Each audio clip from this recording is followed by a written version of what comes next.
皆さんごきげんよう。美魔女が年齢を重ねる希望と具体策を語るチャンネル、美魔女スタイルです。はじめまして、私は第6回国民的美魔女コンテストファイナリスト、津田あずみ47カラッツです。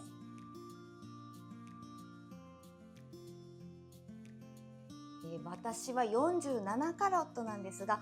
ちょっと若く見られることも多くて、で、意識して少し若めメイクみたいなのもしています。ちょっとギャルに憧れるところがあるので、でも痛くならないギャルメイクっていうのは、まずすっぴんからメイクをしていく完成のところまで皆さんにお知らせできたらいいなと思ってます。それでは行きましょう。レッツ美魔女。はい、すっぴんになってきました。まず下地ですね。こちらビーグレンのヌーディーベール。こちら SPF36 なのですごい強い方ではないんですが、私は会社員でほぼ事務仕事、会社の中で仕事をすることが多いので SPF36 ぐらいでいいかなっていうのでこちら選んでます。でまたこれがですね、結構サラッとした仕上がりになるのでベタつかないっていうところも今後のメイクにはちょっと役立っていくところがあるのでこちらを使っています。あと私は北海道出身なんですが、外で遊ぶ時も結構あるんですね、土日とか。その時は絶対に焼けたくないので、こちらアネスタの金色のやつの SPF50 のこちら使っています。でこれはどちらかというと体用のイメージがあるかなと思うんですが、その分強さがあると思うんです。なので、顔体用と書いているので気にせず私はこれを顔に使っちゃっています。ただ今日は日常のメイクということなので、ビーグレンのこちら使っていきたいと思います。ふわふわっとした形で本当にサラッとつく感じですね。全体的に塗ってはいくんですが、あんまり厚塗りにならないように軽く塗っていっています。本当はこれ触ってもらいたいぐらいなんですけど、結構サラッサラな感じです。でこれだけでは全然正直言うと乾パンもあらもまだまだいっぱい残っている状態なんですが、次はクッションファンデ塗っていきます。私選んでいるのはクレドポーのクッションファンデ。クッションファンデって数多くいろいろあると思うんですが、長く使い続けていてもずっと品質が変わらない感じが私的にはするので大好きです。では本当にまたパフにちょっとつくぐらいに塗っていって、トントンクッションファンデなのでつけていきます。おでこももちろんつけていきます。で鼻の脇とかはやっぱりちょっと色がくすんだりするので、この辺は大事に丁寧にやっていきます。こっちもですね。でこのファンデのクッションがすごくいいのが、この鋭角のこういうカーブがあるのがすごくこういうところにも使いやすくてめちゃくちゃ便利です。で全体的に塗って大体いいんですが、私やっぱりここ乾パンがあるのが少し気になるので、乾パンの部分重ね塗りしています。ここちょっと気になるところだけ重ね塗りしていきます。こっちもちょっとあるので重ね塗りしていっています。次なんですが、クッションファンデを塗ったらテッカテカだと思うので、一応お粉叩いてます。シャネルのお粉叩いてます。だいたいハケで塗ることが多いです。まずテカリが気になる部分、おでこには少し軽く叩きます。で鼻筋も少し叩きます。あと少しチークの発色が良くなるように頬あたり塗っていきます。で私の特徴としてはほうれい線には塗らないようにしています。なぜなら割れていく気がするので塗らないようにしています。あとですね、目の下はやっぱりアイラインとかが落ちやすいので、少し小さいハケを使って目尻の方だけちょっとお粉追加していきます。このですね、左右つけていっています。これでお粉も完成です。はい、じゃあ次にノーズシャドウ。これ基本的にはシェーディングになるんですが、キャンメイクで出ているものになります。でこれ多分1個買うと10年ぐらい長持ちするんじゃないかなと思う。私ももう何年前に買ったか記憶ないぐらい昔に買いました。こちらを愛用しています。そうですね、縫っていく時のコツとしては前受けから落としていくっていう形で眉毛から塗っていく、眉毛から塗っていく、縦に入れていく、縦に入れていきます。でこの時にちょっとわざとですけどがっつり入れすぎちゃう、昔風に入れすぎちゃったとしても私のメイクの場合大丈夫です。っていうのもクッションファンデであまりお粉を叩いていない分お直しが簡単にできます。今結構強く入ってるんですが、本当に指でちょいちょいちょいちょいってなじませるだけで、これは皆さんの希望の濃さになればいいかなと思うんですが、私このぐらいがいいかなと思うので、こんな感じでいつもちょっと濃いめに入れつつお直ししてこうぼやかしていくみたいな形でやっています。あと人中短縮できればいいなと思うので、鼻の下もちょっと塗っていきます。ここあんまり強すぎることもないとは思うんですが、もし塗りすぎて気になった場合はやっぱり少し指で叩いていただくと馴染んでいくと思います。ちなみにこちらをつける理由なんですが、クッションファンデってすごい均一になるイメージがあるので、少し凹凸が出た方が大人顔になるかなというのもあってこちら使っています。はい、続いてはチーク。チークはエルメスのチーク使っています。でお色はですね、そうです、ちょっとオレンジ寄りのこんな色使っています。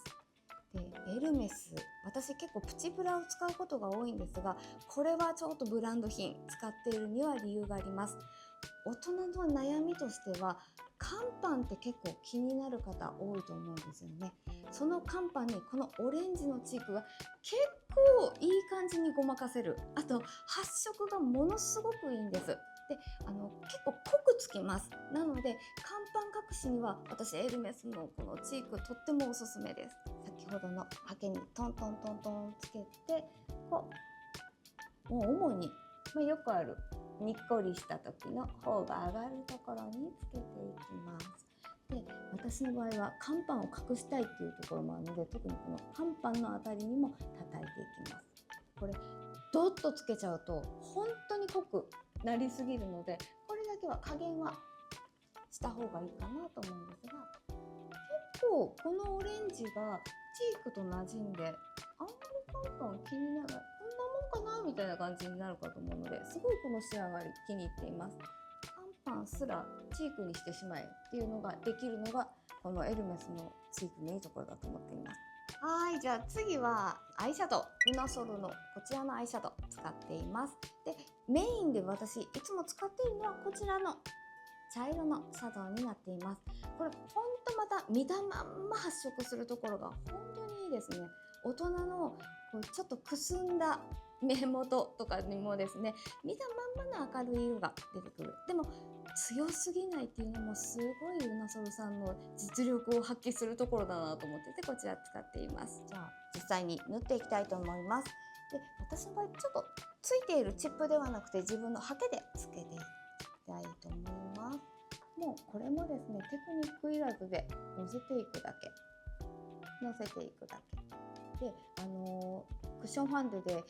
厚く塗ったりするので、この辺のムラができたりするところもアイシャドウでなんとなくごまかしていくと、ほら消えたみたいな形で、あんまりですね細かく気にしなくても大丈夫なのがすごく楽ちんでいいですね。もう本当に普段の会社だったら10分ぐらいのメイク時間ですぐ出社するみたいな形で、本当にすごい見たまんまの色が出てるかと思います。でちょっと濃くつきすぎたなと思った時は、まだオイリーな顔をしているので、また指で少しこうトントントントンとしてなじませていく。すると本当に自然な感じでついていくと思います。アイシャドウはこれで完了。でもう少しアイメイクやっていくんですが、アイラインと下の涙腺袋のところに使っているアイシャドウ紹介したいと思います。メイベリンから出ているパレットと、これ韓国コスメで実はお土産でいただいたものなので、日本でどのぐらい売ってるのかなというのがちょっと調べれてないんですが、メイベリンと韓国コスメでやっています。ちょっとパール感のあるものなんですが、こちらを涙袋のところに強調するように塗っていきます。あまり明るすぎたり発色が良すぎるものは使わない方がいいように思います。肌なじみのいい少しトーンが明るくなるくらいのものを使用するといいかなと思っています。では次はメイベリンのアイシャドウ、これをアイラインとして使っています。一番濃いマットっぽいような形のこちらの色を、実はですねこれネイルの人が使うようなハケなんですが、こちらを使って目頭から目尻に引いていくみたいな形で入れていきます。で、私はギャルに憧れていまして、まずギャルっていうのはまず派手、目がいく、好き嫌いは別としてギャルがいるとおって目が止まると思います。キャッチーなところがすごく憧れていて、大人でもなんかそういう目が止まるようないい意味で何かを作っていけないかなと思って、私はギャルメイクを大人版でちょっとやっていこうと思ってやっています。少し目尻からはみ出す、ちょっとずつ加減をしながらやっていけばそんなに失敗はないかなと思いますし、大失敗してしまった場合は本当クッションファンデって優秀だなと思うんですが、指でちょっとこうヒュヒュヒュヒュってやっていくだけで馴染んでぼかして消えていくっていう形があるので、お直しもすごい簡単です。なので、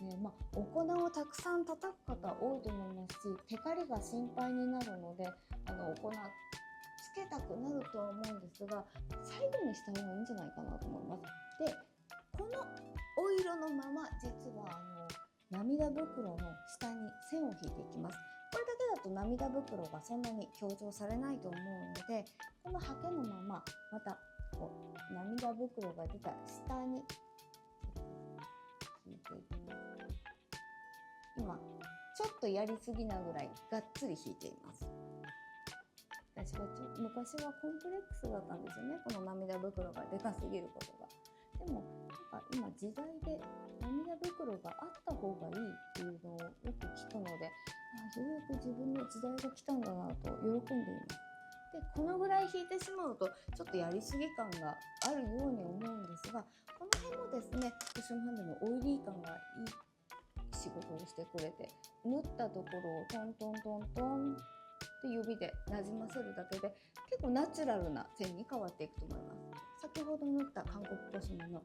パール感も程よい感じで涙袋が作られた感じがするので、仕上がりとしてはナチュラルだけどあるなっていう感じが伝わるかと思います。目がだいたい出来上がったところなんですが、ここら辺で私はビューラーを使ってまつげを上げていきます。スックのビューラー、これまた私何十年もの大学生ぐらいの時に買ったビューラーだと思います。もちろんチップは交換してるんですが、このカーブがやっぱり優秀で、まぶたをぐっと上げてくれるのに本当に優秀なので、スックから離れられません。ビューラーを使ってる様子を動画に撮るのは結構ブサイクになりそうで恥ずかしいですね。しゃあないですね。で、目に沿って合わせる、ぐっと上げる、で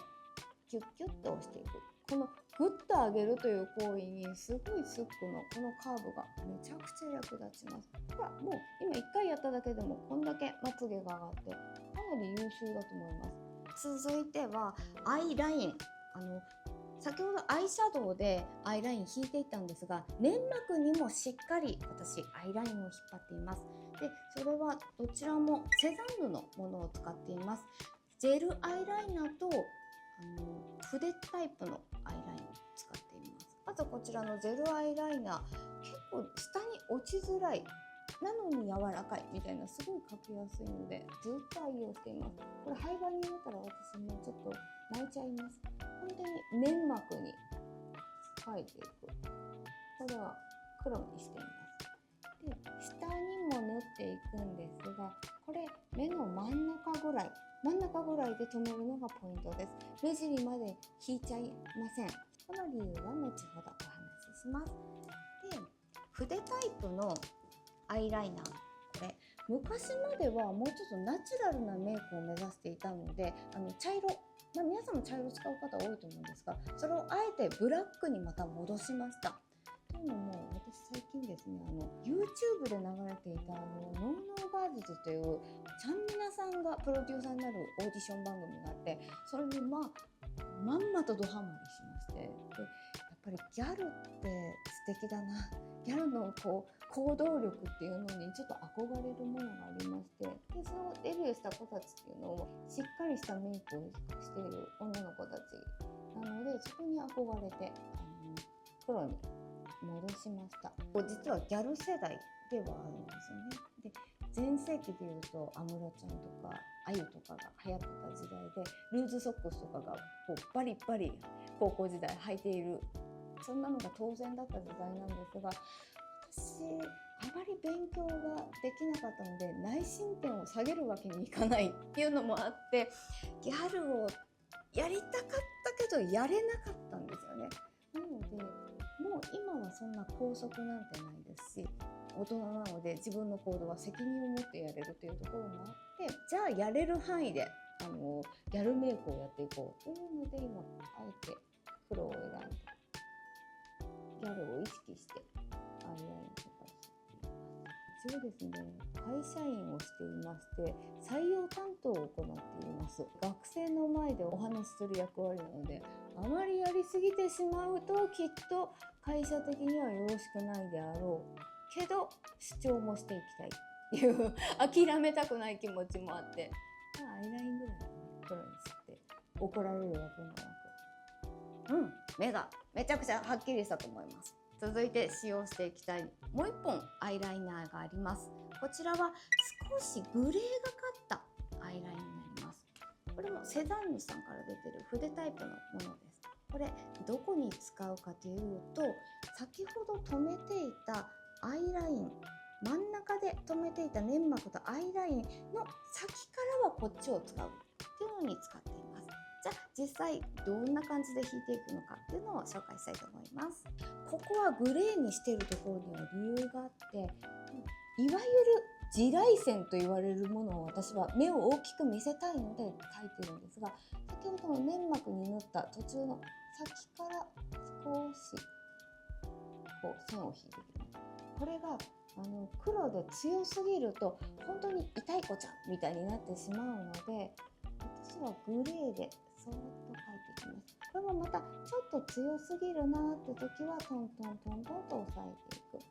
でもこれがあることで目がやっぱり大きく見える気がするんですよね。なので地雷と言われようと、負けずに引っ張っていくっていうのは大人の強い意志を持っていったらいいんじゃないかなと思っています。なんと言われようとも目がでかい方が勝ちかなみたいな感じ。はい、なのでこんな感じで地雷線を引っ張っていきます。ここはやっぱり大人女子としては黒にはしない方がナチュラルなんじゃないかな、許されるんじゃないかなと思います。ちなみになんですが、カラコンやっぱり目を大きく見せたいなというのがあるので、黒のフレームがついてる形のカラコンつけています。自分の黒目より一回り大きくなるかなぐらいのカラコンつけています。マスカラはメイベリの繊維が入っているタイプのマスカラ使用しています。ちょっと繊維が入っている形のタイプになります。こちらを下から上、下から上で、先端のところにいっぱい繊維がつけばいいなっていうので、こうまつげの毛先のところにはちょっと揺らしながら繊維がたくさんつくようにつけています。で、下まつげにもしっかりつけていきます。下に大きく開けみたいな感じで塗っていきます。はい、マスカラ完成。じゃあ最後に眉毛整えていきます。私元から眉毛は結構あるので、本当にちょっと整えるだけみたいな形です。これもセザンヌですね。アイブロウパウダー使っています。実際つけていきたいと思います。使っているのはこの一番濃い色をメインに、でこれはもうついているブラシまんまで描いています。もう本当に元から毛があるので、もう自分の太い眉毛を生かすように、なので下にちょっと足りないところを足していくぐらいな形で、もうほぼこれで出来上がり。ただ少しぼかしてふわっとさせたいっていうのもあるので、一番濃いところからこの真ん中と明るいところの間ぐらいをこのブラシを乗せてふわっと少しさせていく、なじませるような意味合いで乗せていく。やっぱり何もない眉毛と描いた眉けだと、たとえ眉毛があってもしっかりメイクした印象になるかなと思います。ツヤ出しではビーグレンのリップリビルダー使っています。このリビルダーはすごいツヤツヤプルプルが出る形、こちら使っています。